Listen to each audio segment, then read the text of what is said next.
लेके आ रहा हूँ ये।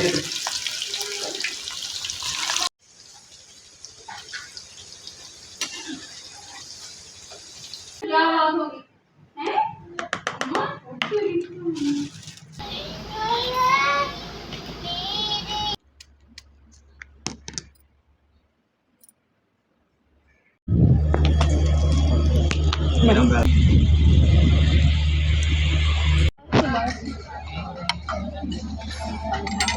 अस्सलाम वालेकुम, कैसे हैं जी आप सब। आई होप सब ठीक ठाक खैर खैरियत से और खुशबाश होंगे। तो शुरू करते हैं जी आज का व्लॉग जो है वो तकरीबन 1:30-2 बजे से इसका स्टार्ट हो रहा है। मैं यहाँ पे बनाने लगी थी जी मिक्स पकोड़े। मिक्स पकोड़ों से मुराद सारी वेजिटेबल्स जो जो आपको पसंद हैं वो आप इसमें ऐड करें, जो घर में पड़ी हैं वो डाल लें।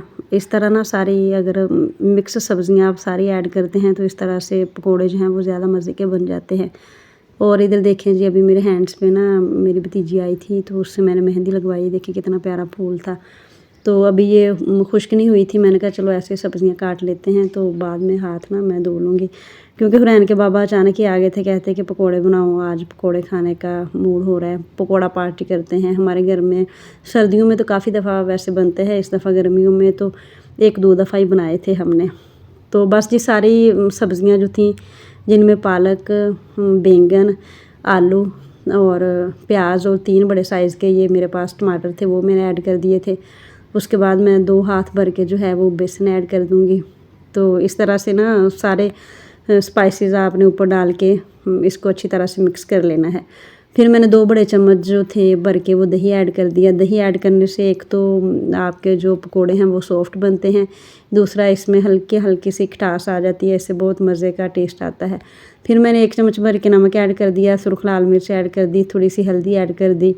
फिर भुना कुटा ज़ीरा मेरे पास पड़ा हुआ था वो ऐड कर दिया है। और ये जो सूखा धनिया है, खुश्क धनिया, इसको मैं हाथ से ना क्रश करके डालती हूँ। इस तरह से इसका फ्लेवर जो है वो ज़्यादा अच्छा आता है। अच्छा अगर आप लोगों के पास अनारदाना हो तो आप लोग वो भी ऐड करिएगा, उससे जो है वो बहुत मज़े के पकोड़े बन जाते हैं। तो थोड़ा सा पानी मैंने बस ऐड किया है।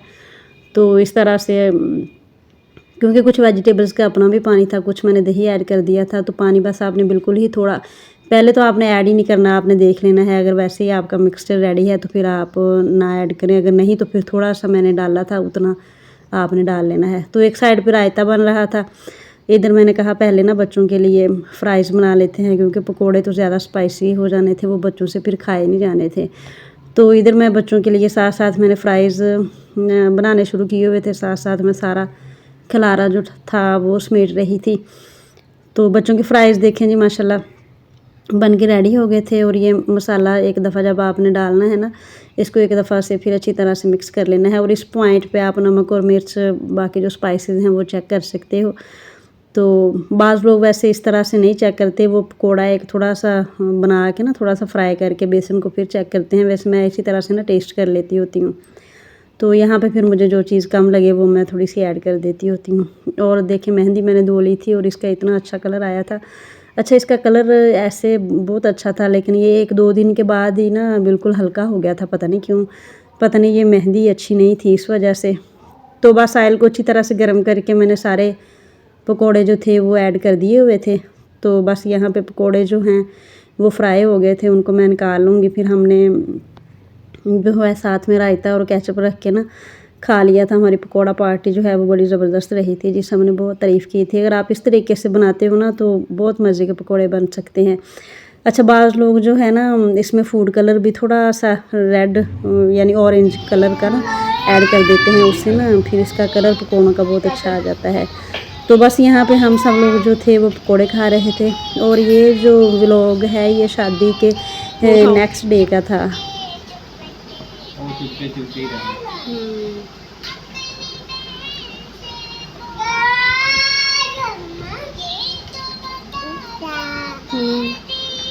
इतने पाए हो एक साइड पे, एक मिनट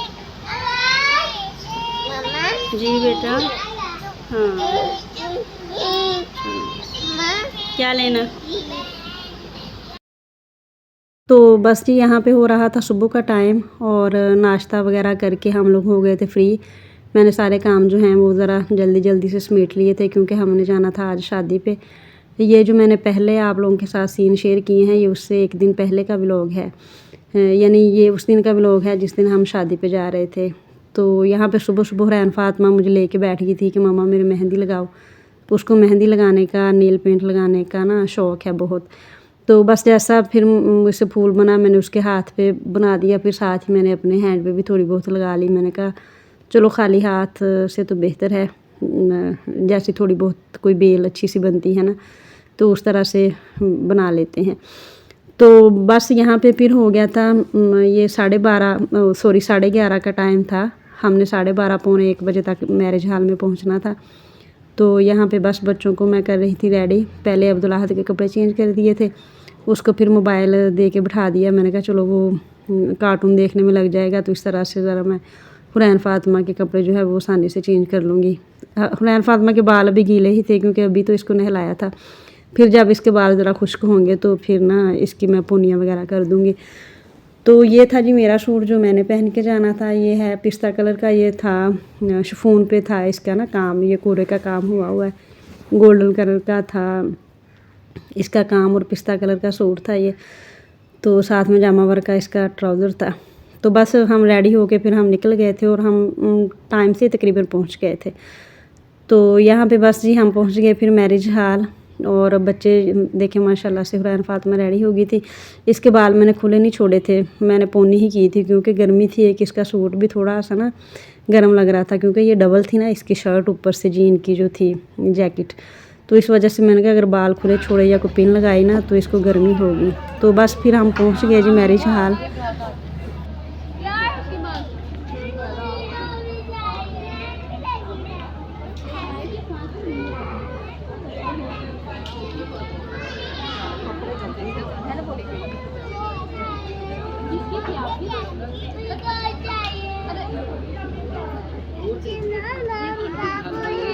माशाल्लाह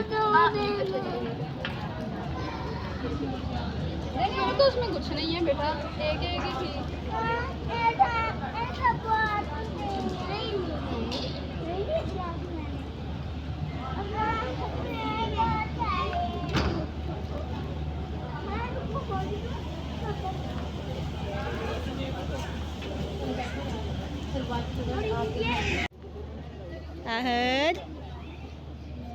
अच्छा, मैरिज हॉल की जो सेटिंग थी ना माशाल्लाह से बहुत प्यारी थी।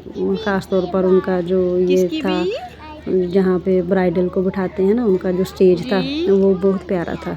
तो मैंने कहा चलो आप लोगों को पहले इसकी एक जो लुक है वो दिखा दूँ।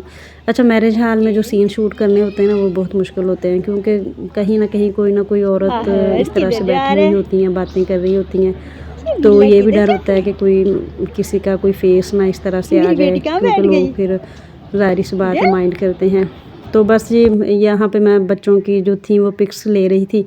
मैंने कहा थोड़ी बहुत इनकी पिक्स लेते हैं। तो बस खाना फिर आ गया था। खाने में पहले तो सैलड आया था, उसके बाद जो मेन मेन्यू था उनका वो सर्व किया गया था। तो इसमें ब्राइडल का जो है वो मैं नहीं ले सकी क्योंकि हम हुरैन के बाबा को फिर अर्जेंट वापस आना पड़ गया था, कोई मसला हो गया था, पीछे इनको कॉल गई थी किसी की। तो ब्राइडल अभी तक आई नहीं थी। हमने खाना वाना भी खा लिया था, सब कुछ हो गया था, लेकिन ब्राइडल को ना अभी तक स्टेज पे नहीं लेके आए थे। तो फिर रूम में जाके उसकी पिक्स वगैरह लेने का या वीडियो बनाने का मेरे पास टाइम नहीं था। तो हुरैन के बाबा कहते चलो आप रहने दो। तो बस फिर हम निकल आए थे। यहाँ पे बस खाने में था, मेन खाने में था जी चाइनीज़ थे और स्टीम था, चिकन स्टीम था और साथ में मटन था। तो इस तरह से बस हम लोगों ने खाना खाया। अब मेरे बच्चों ने बिल्कुल भी नहीं खाया, हुरैन फातिमा ने तो चख के भी नहीं देखा। अच्छा, मीठे में फ्रूट राइफल था। इस तरह से बस ना हम खाना खा रहे थे। तो बस खाना फ़ौरन खाने के बाद ही हम ना फ़ौरन ही निकल आए थे वहाँ से ना। तो तब तक जी आप लोग जल्दी से जो चैनल पे न्यू हैं वो कर लें जी, चैनल को सब्सक्राइब और वीडियो को लाइक और शेयर करना मत भूलिएगा। और प्लीज़ अच्छे से कमेंट्स जो है वो भी पास कर दिया करें। तो बस जी खाना वाना इधर खा लिया था और इधर ये जो दूल्हा की तरफ से पैकेट मिलते हैं ये वो आ गए थे और वो जो आंटी हैं वो तकसीम कर रही थी। मैंने कहा चलो ये भी आपको ना सीन दिखा दूँ। निकाह मुबारक का पैकेट, ये वैसे अच्छा था। अब इसमें चीज़ें जो थी वो तो आपको क्या दिखानी।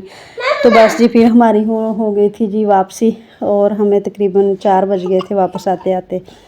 तो बस हम फिर फ़ौरन ही आ गए थे और वापसी पे सबसे पहले काम था जी चाय बनाना। और मैंने वापस आते ही बच्चों का चेंज बाद में किया था और आते ही पहले ना चाय बननी रख दी थी। तो आज का व्लॉग यहीं तक था जी। ओके, अल्लाह हाफिज़, बाय बाय।